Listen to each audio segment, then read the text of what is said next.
राधे राधे दोस्तों, आज हम खड़े हैं यमुना नदी के तट पर। तो आज हम आपको घुमाने वाले हैं गोकुल की नगरी। तो पूरी जानकारी आपको गोकुल के बारे में मिलेगी, क्योंकि यहीं पे कृष्ण भगवान का बचपन बीता था और 5000 साल पुराना आपको कृष्ण भगवान का घर भी देखने को मिलेगा। तो चलिए चलते हैं वहीं। और अभी हम खड़े हैं यमुना के तट पर, तो यहाँ की पूरी जानकारी भी आपको मिलेगी। तो आज हम इस वीडियो के माध्यम से आपको संपूर्ण गोकुल धाम की यात्रा करा रहे हैं। तो वीडियो को लाइक और चैनल को सब्सक्राइब जरूर कर लें। तो अभी हमारी बस खड़ी है रमण रेती में। तो यहाँ पे बारिश बहुत हो रही है, आप देख सकते हैं।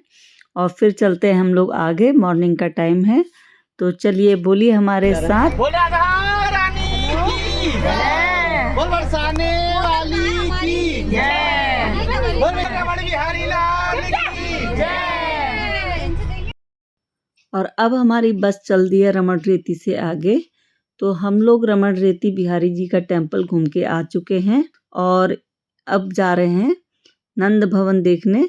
वो एरिया भी गोकुल में पड़ता है और रमण बिहारी जी का टेम्पल भी गोकुल में पड़ता है। तो इसलिए हमने इसकी सेपरेट वीडियो बना दी, क्योंकि बहुत लंबी वीडियो हो जाती फिर।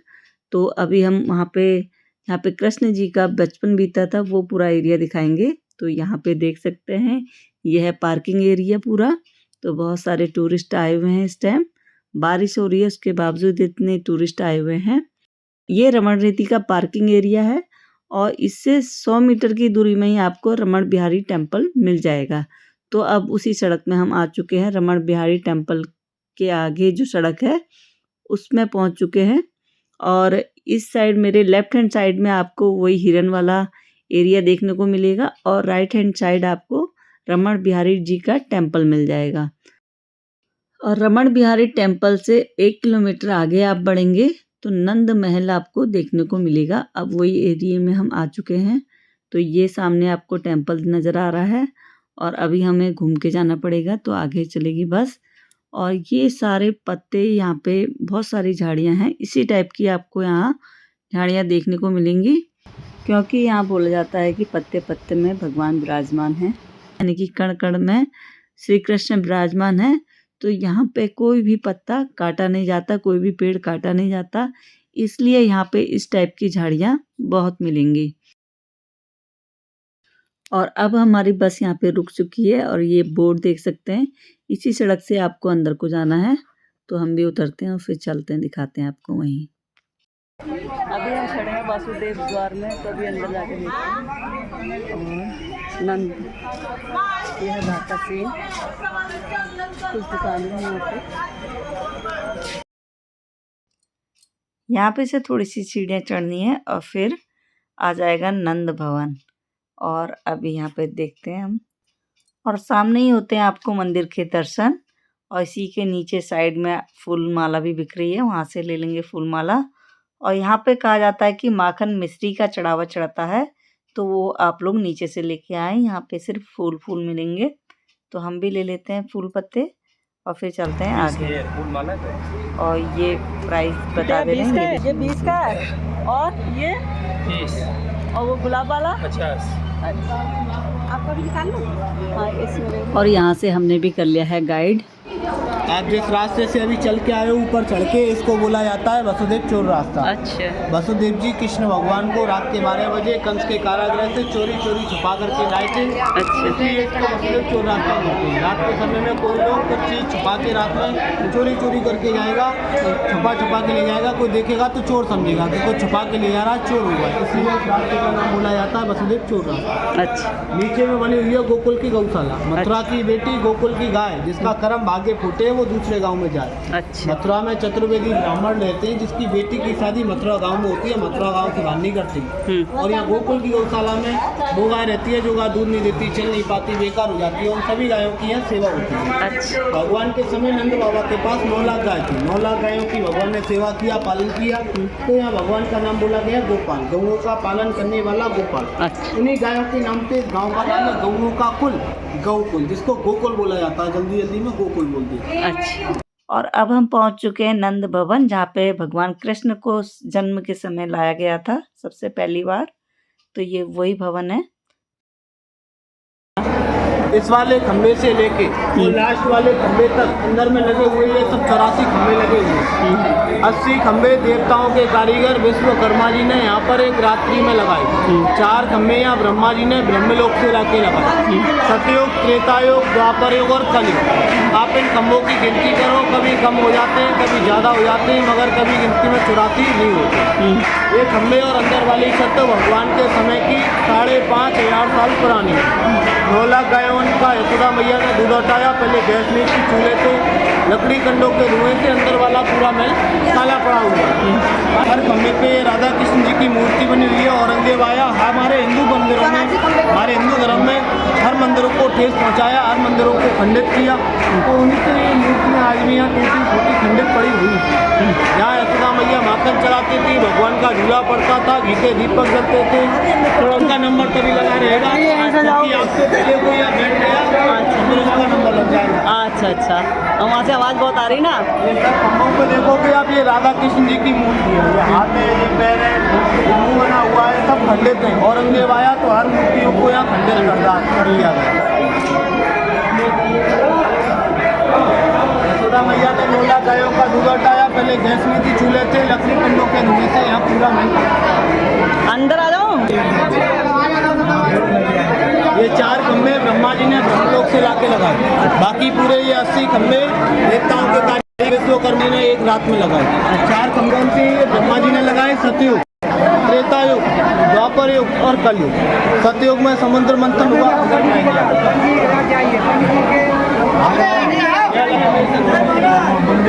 इधर से आ जाओ। ये सतयुग का खंभा है। सतयुग में समुद्र मंथन हुआ, देवता और राक्षसों में युद्ध हुआ। शिव जी ने प्याला पिया तो शिव जी का डमरू, त्रिशूल का चिन्ह और समुद्र मंथन की ये रथी बनी हुई है। ये सतयुग का खंभा है। ये त्रेतायुग का खंभा है। और सामने ही आपको दर्शन होते हैं कृष्ण भगवान के, जो कि पालना में झूल रहे हैं।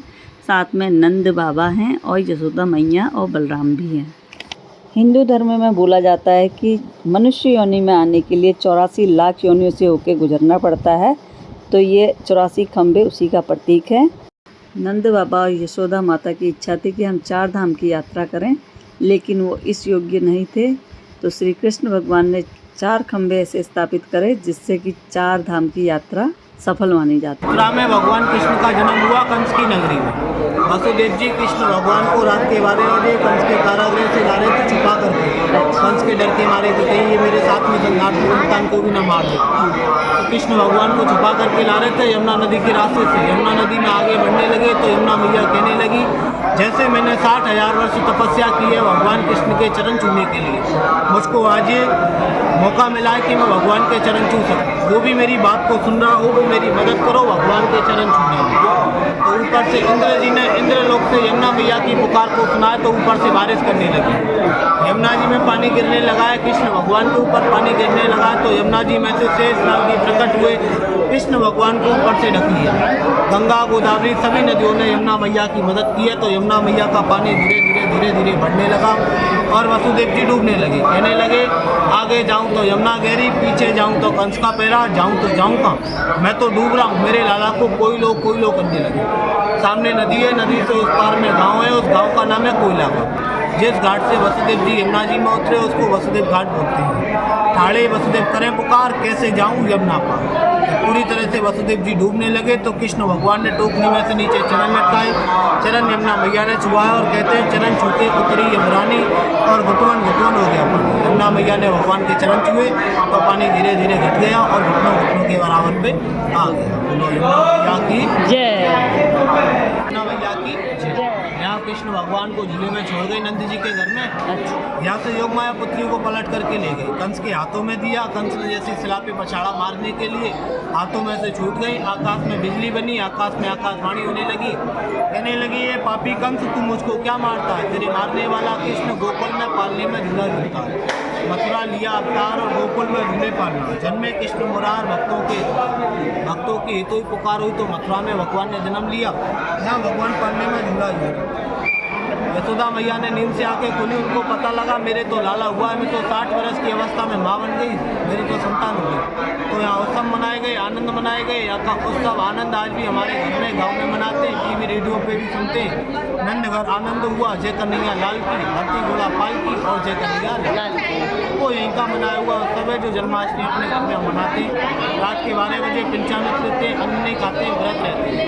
वो जन्माष्टमी का व्रत यहीं का मनाया हुआ कंस को पता चला कि उसको मारने वाला गोकुल में पालने में झूठा है, तो भगवान को मारने के लिए या कई राक्षस बकासुर बकासुर धेनुकासुर पूतना सभी राक्षसों की भगवान ने मुक्ति कर दी, उनका उद्धार कर दिया।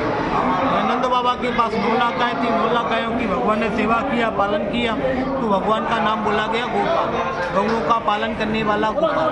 उन्हीं गाय गौ माता की जय। यहाँ भगवान ने उन्हीं को लीलाएं की। ये सामने में पारस पीपल है, पीपल का पेड़ आपने घर में गांव में देखा हो, कहीं भी फूल और फल नहीं आता है। इस पीपल के पेड़ पे 5 रंग का फूल, एक तरह का फल आता है। भगवान खेल के आते थे, इसकी छाया में लेटते थे, इसको पानी पिलाते थे, इसकी छाया में बैठते थे, इसके नीचे आराम करते थे। भगवान द्वारका गए तो ये रोने लगा, भगवान अगर आप चले गए तो मेरा क्या होगा। तो भगवान ने इसको वरदान दिया, कलयुग आएगा, समय बदलेगा, तुम्हारी भी वृद्धि हो जाएगी, तुम भी फलोगे और फूलोगे। अच्छा, तो दीपावली कार्तिक मास के समय पे इस पे 5 रंग का फूल और एक तरह का फल। अच्छा। और अभी हम गोकुल की गलियों से चलते हुए आ गए हैं पूतना की जगह पे, जहाँ पे पूतना ने श्री कृष्ण को दूध पिलाया था। तो चलिए चलते हैं उसको देखने।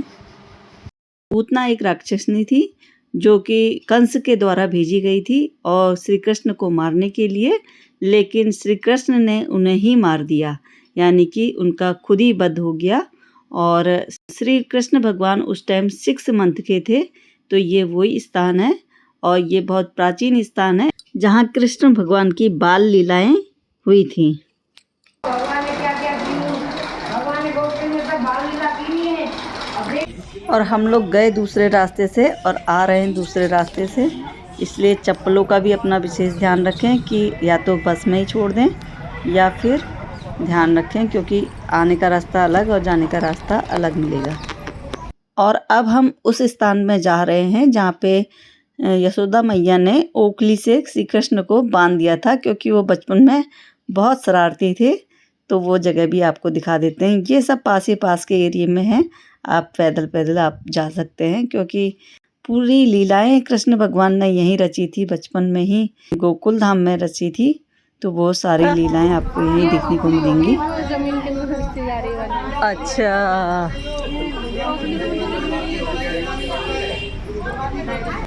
शिव जी भगवान का मंदिर है।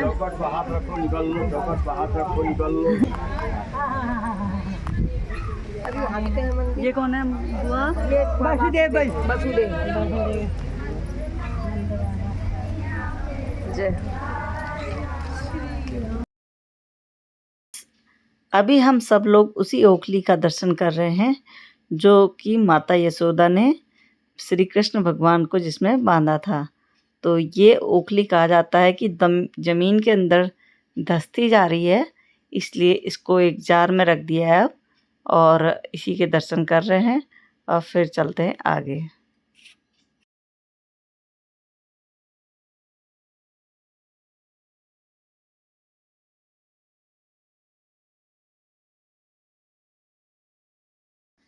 और यहीं पर आपको पीपल का वृक्ष और छोटे छोटे मंदिर और भी देखने को मिलेंगे।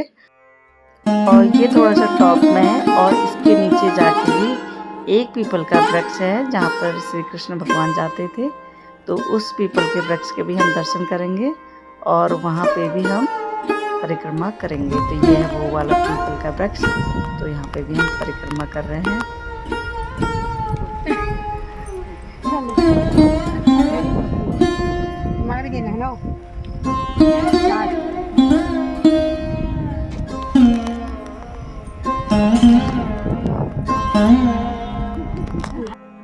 और अब हम आ रहे हैं ब्रह्मांड घाट देखने।